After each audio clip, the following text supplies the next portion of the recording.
নমস্কার, village with Banasree ব্লগে আপনাদের সবাইকে স্বাগত জানাই। আশা করি আপনারা ভালো আছেন, আমিও ভালো আছি।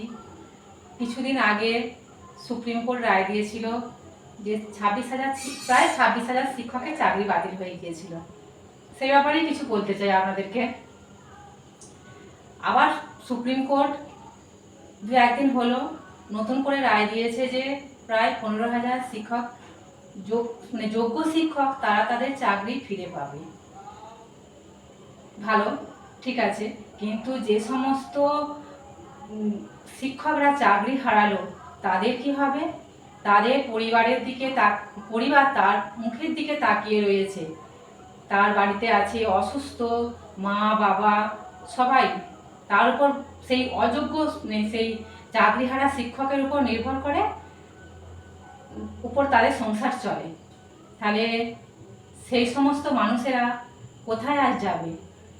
দোষ চাকরিহারা সেই শিক্ষকগুলোর নয়, দোষ হচ্ছে যারা ঘুষ নিয়ে চাকরি দিয়েছিল সেই সব মানুষদের।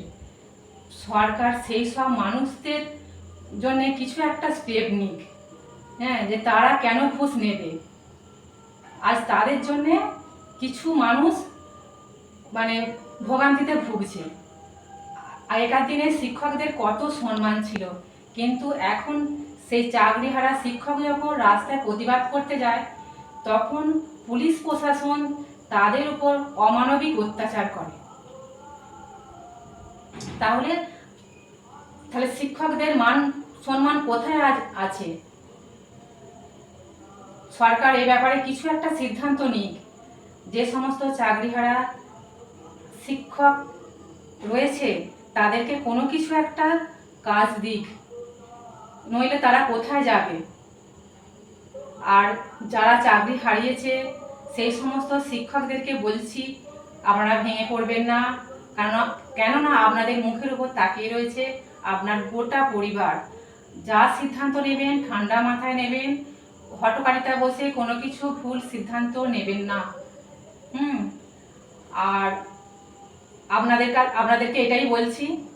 তো বন্ধুরা, আপনাদের কি মতামত? সেই অযোগ্য চাকরিহারা শিক্ষকদের কাছে কি মন্তব্য আপনারা সেটা কমেন্ট করে জানাবেন। আর যদি ভিডিওটি ভালো লাগে তাহলে লাইক সাবস্ক্রাইব করবেন।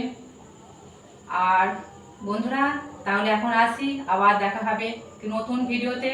আপনারা ভালো থাকবেন, সুস্থ থাকবেন। ধন্যবাদ।